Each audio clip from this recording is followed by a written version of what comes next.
Hello guys, welcome back to our channel. నన్నైతే పోయిన వీడియోలో అందరూ అడిగిన ఒకే ఒక్క క్వశ్చన్, మీరు పెట్టిన పేపర్ వస్తుందా అని. నేను చెప్తున్నాను వస్తుంది, ఖచ్చితంగా వస్తుంది. 50 మార్క్స్ వరకు మీకు రావచ్చు అని చెప్పాను. అయితే సేమ్ పేపర్ అయితే నేను చెప్పిన మోడల్ పేపర్ని డిట్టో దింపేశారు. ఫస్ట్ క్వశ్చన్ ఏమొచ్చిందో ఒకసారి మొత్తం చూద్దాము. What is the contribution of S Chandrasekhar to physics? What is the contribution of S Chandrasekhar to the physics?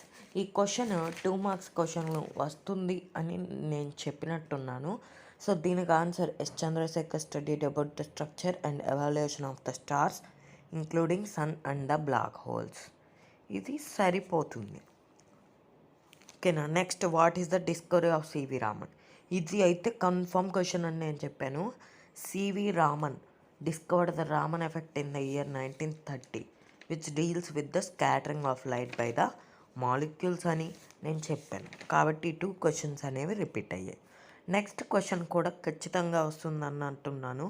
So how can the systematic errors can be minimised or eliminated? దీనికి నేను చెప్పాను, systematic errors అనేవి improving experimental techniques, selecting better instruments, removing the personal bias, వీటి వల్ల మనము systematic ఎర్రర్స్ని తగ్గించవచ్చు. Next question వచ్చి the percentage error in the mass and speed. ఈ ప్రాబ్లం నేను మోడల్ పేపర్లో కూడా చెప్పినట్టున్నాను. సో అయితే దీనికి ఏం లేదు, డెల్టా m/m ఇంటూ 100 2%. అలాగే డెల్టా స్పీడ్ అంటే v కదా, డెల్టా v/v 3% ఇంటూ 100 = 3%. అప్పుడు కైనెటిక్ ఎనర్జీ 12 mv² కదా.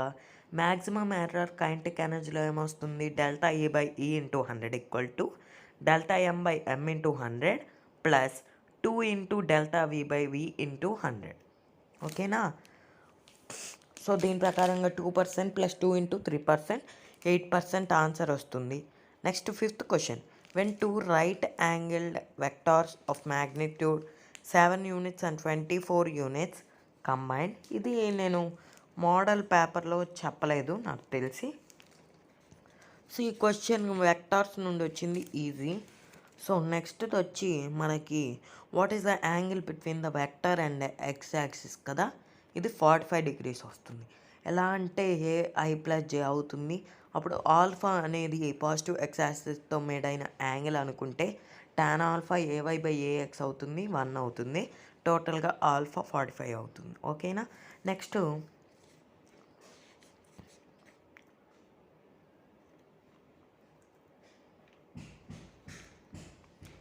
ఇప్పుడు మీరు చూసిన ప్రాబ్లం కూడా వచ్చిందని చెప్పాను ఇప్పుడే.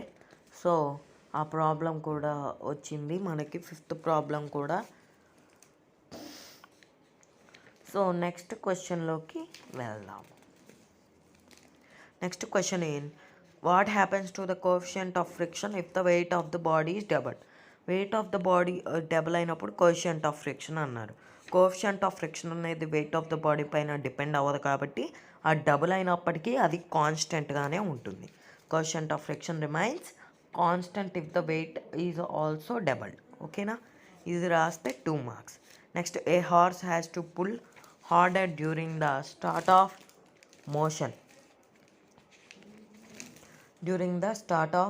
motion than later. Explain అన్నాడు. Before starting the motion a horse is acted upon by static friction, and ఎప్పుడైతే తర్వాత కైనెటిక్ ఫ్రిక్షన్ అప్లై అవుతుంది అప్పుడు స్టాటిక్ ఫ్రిక్షన్ అనేది కైనెటిక్ ఫ్రిక్షన్ కంటే ఎక్కువ ఉండటం వల్ల హార్స్ అనేది pull the cart harder to overcome the static friction. So ఇదే answer. Next question, on a average human heart is found to beat 75 times. ఇది కూడా మోడల్ పేపర్లో వచ్చింది అని అనుకుంటున్నాను. వస్తే ఏం పర్లేదు, ఒకవేళ రాకపోతే మనం ఒక 45 మార్క్స్ వరకు గెయిన్ చేసినట్టే. ఓకేనా. సో నెక్స్ట్ క్వశ్చన్లోకి వెళ్దామా. ఓకే. నెక్స్ట్ క్వశ్చన్ వచ్చి can A simple pendulum be used in an artificial satellite? Simple pendulum అనేది ఆర్టిఫిషియల్ శాటిలైట్లో యూజ్ చేయొచ్చా అనే క్వశ్చన్. నేను అప్పుడు మోడల్ పేపర్ ఎక్స్ప్లెయిన్ చేశాను. ఒక 2, 3, 4, 5 క్వశ్చన్స్ వరకు మన మోడల్ పేపర్లో లేనివి వచ్చాయి అంతే.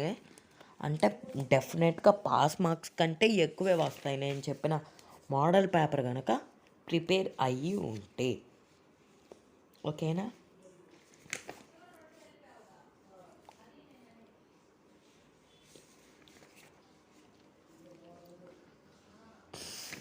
ఓకే,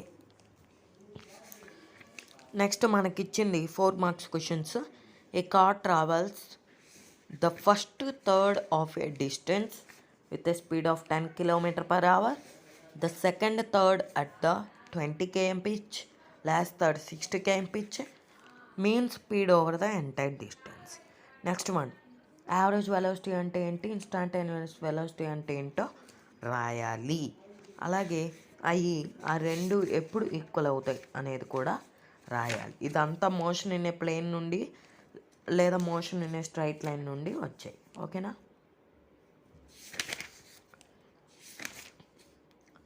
నెక్స్ట్ క్వశ్చన్లోకి వెళ్దాం.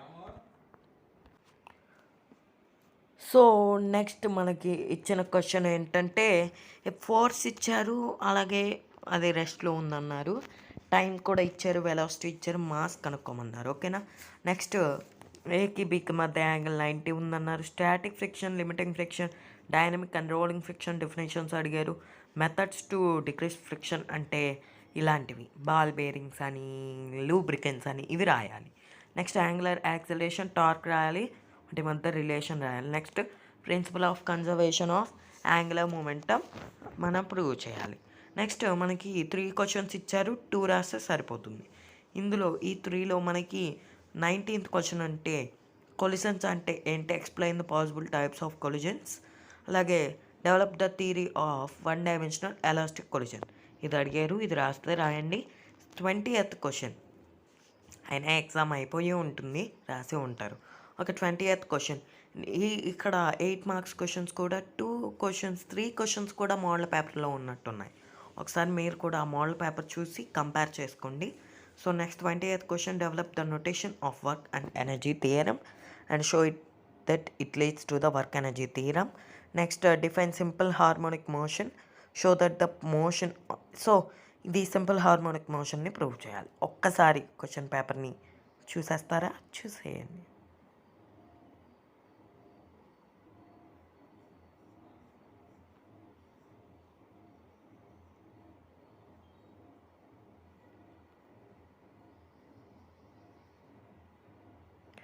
సో ఇక్కడ మనకి సెక్షన్ బిలో 1, 2, 3, 4, 5, 6, 7, 8 క్వశ్చన్స్ ఇచ్చారు.